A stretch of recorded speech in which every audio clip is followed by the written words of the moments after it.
la nuit, si vous vous approchez des remparts du volcan et que vous faites vraiment silence, on entend des oiseaux qui remontent le long des remparts, qu'on appelle des fouquets. Et ces fouquets-là, ce sont des oiseaux qui poussent des cris très plaintifs, et peut-être que de là sont nées ces légendes-là. Les gens ils pensaient que c'est des mauvais esprits qui regagnaient l'antre du volcan. À partir de là est née aussi une légende qui s'appelle la légende de Kala. Kala, c'est un mot malgache qui signifie, c'est une sorcière, une vieille sorcière, qui paraît-il habiterait dans le Dolomieu. Le volcan, pour eux, c'était l'antre du diable, le chaudron, et qui paraît-il sortirait la nuit à la lune bichique, la nouvelle lune, le nouveau croissant de lune. Et là, elle descend les pentes désolées du Dolomieu. C'est là qu'elle va chercher les petits-enfants. Donc, elle les ramène dans cet antre-là et les mange. L'enclos du volcan, cette caldeira en forme de fer à cheval qui ceinture l'actuel sommet, la fournaise, s'appelle l'enclos Fouquet. Moi, ce qui me ferait rêver, ce serait de pouvoir descendre dans le volcan ou au moins avoir l'image de l'intérieur du volcan pour comprendre sa structure. On a des petites zones, des petites chambres remplies de lave qui sont prêtes à sortir très rapidement. Ce que j'espère sincèrement, c'est que Volkeré nous permettra d'imager les petites chambres magmatiques pour qu'on puisse mieux le comprendre et mieux prédire.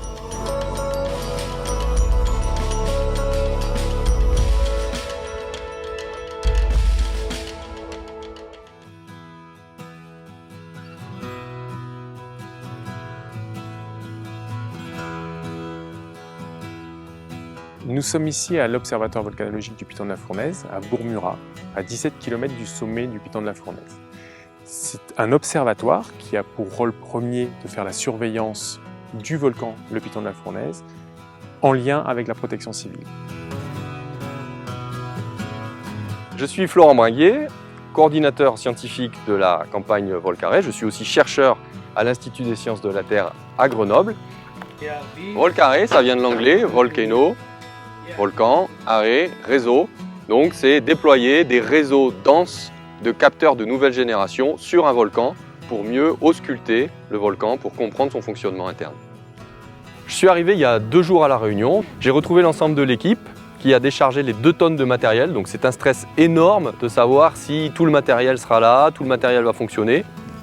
Pour l'instant, nous avons fait les premiers tests. Tout a l'air de bien fonctionner. Nous allons installer le matériel lundi prochain, si tout se passe bien. Alors l'idée de l'expérience Volcaré, c'est d'avoir ici 2 antennes, chacune composée de 100 capteurs, de 100 sismomètres. Ces antennes se font face et par le traitement qui va suivre, l'idée c'est de pouvoir scruter l'intérieur de la zone active, le réservoir, en quelque sorte le réacteur du volcan. Alors ici on aura aussi l'antenne B, une antenne complémentaire, qui par une sorte de triangulation va permettre de valider, on va dire, l'ensemble de l'opération. Les sismomètres que nous utilisons sont de tout petits instruments, extrêmement compacts. Ils sont capables de détecter les micro-vibrations de la Terre et ce sont ces micro-vibrations qu'on utilise pour ausculter en détail le volcan. Ces vibrations naturelles, qu'on appelle aussi bruit de fond sismique, elles viennent de, par exemple, le vent qui fait bouger les arbres et les racines qui transmettent des ondes sismiques dans le sol. Elles viennent aussi des vagues qui tapent sur les côtes de La Réunion et qui transmettent à leur tour des ondes sismiques qui se propagent jusqu'au volcan et qui vont nous être utiles pour ausculter le volcan. La particularité du Piton de la Fournaise, c'est que c'est un volcan très actif. On compte en moyenne une éruption tous les 8 mois, ce qui en fait un des volcans les plus actifs au monde.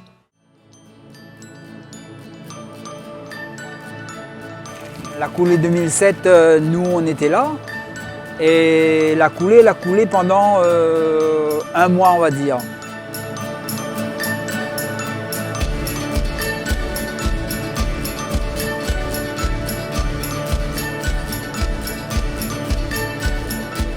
J'étais présent pendant la coulée de 2007 et c'est vrai qu'on a pu assister à un spectacle grandiose.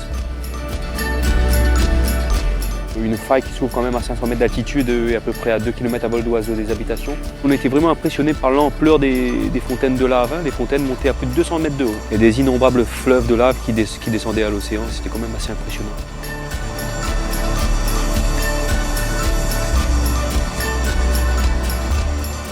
Les gens ont très peur, ils étaient saisis. Si on discute avec les gens jusqu'à aujourd'hui, Ben, les gens, quand on parle de volcan au Tremblay, non, ils disent non, pas de volcan, quoi. Ils n'ont plus envie de voir ça, quoi. Ce qui nous fait un petit peu peur pendant la durée de l'expérience, c'est que le volcan rentre de nouveau en éruption et qu'une coulée de lave engloutisse des dizaines, des centaines de capteurs, ce qui serait bien sûr une catastrophe, alors on croise les doigts.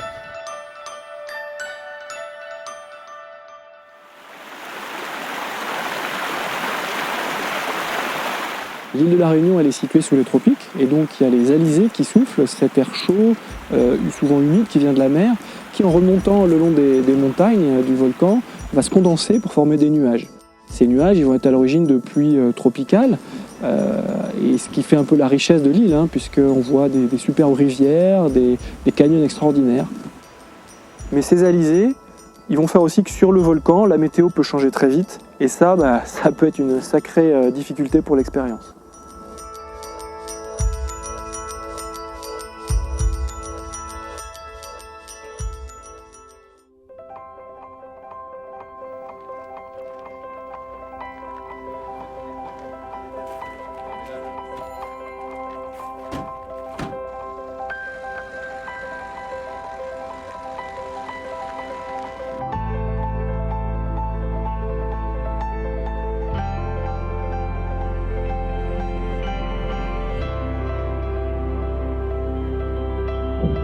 L'hélicoptère vient de décoller. J'espère qu'on a au moins un créneau de 2-3 heures pour pouvoir poser tout le matos et commencer à installer.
Mettre en œuvre sur un volcan les moyens de l'industrie pétrolière pour la recherche fondamentale, pour une meilleure compréhension du fonctionnement du volcan, c'est vraiment une première mondiale. Nous, on a pris toute la ligne 5. Ok, donc nous on prendra les lignes 6 et 7.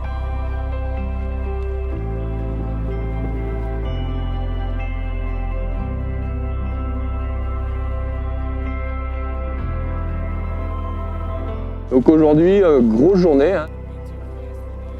Alors on a eu vraiment beaucoup de chance, on a eu une éclaircie. Donc on a pu faire venir l'hélicoptère pour la première fois, qui a amené tout le monde sur le terrain. Et alors là, grosse malchance après, une fois que l'installation s'est finie, ça s'est complètement couvert, grosse pluie. Donc bon, c'est la vie, mais il y a quand même une équipe qui fait 4 heures de marche. Là, ils sont toujours en route pour rentrer. Et puis ce qui est vraiment pas sympa, c'est que l'hélico du coup est planté au parking, il n'a pas pu rentrer chez lui. Donc le pilote qui a été très sympa avec nous, qui nous a attendus, finalement a dû laisser sa machine et redescendre en voiture.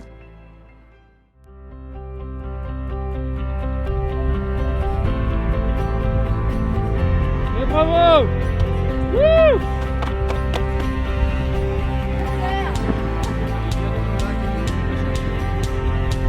Bravo! Wouh!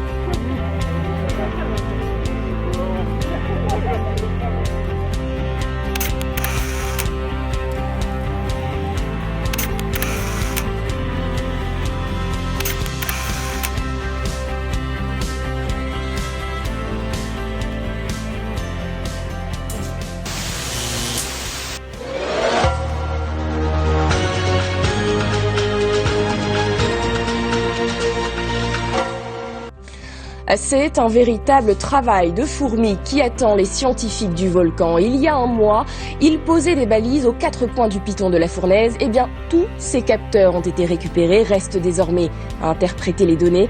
Cela prendra au moins 1 an. David Coinon a suivi pour nous cette opération. Les voilà enfin de retour, avec leur précieux chargement unique au monde. Placés sur le volcan, ces petites boîtes jaunes se sont remplies de quoi rendre heureux n'importe quel sismologue. Les capteurs sont restés 1 mois sur le volcan, donc c'est 1 mois de signal sismique en continu qui a été enregistré, donc ça va faire un très gros volume de données. Aujourd'hui, de retour au labo, elles commencent à décharger leurs données.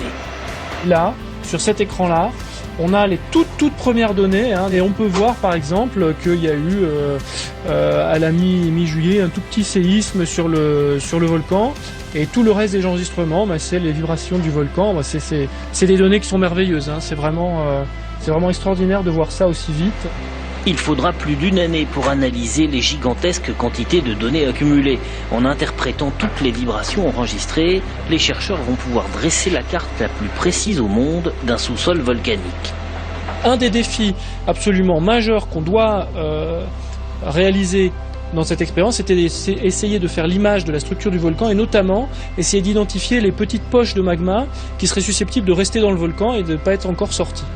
Repérer ces poches permettra d'améliorer les prévisions des petites éruptions d'habitude difficiles à voir, comme celle du 21 juin dernier. La montée de lave n'avait été détectée que 50 minutes avant.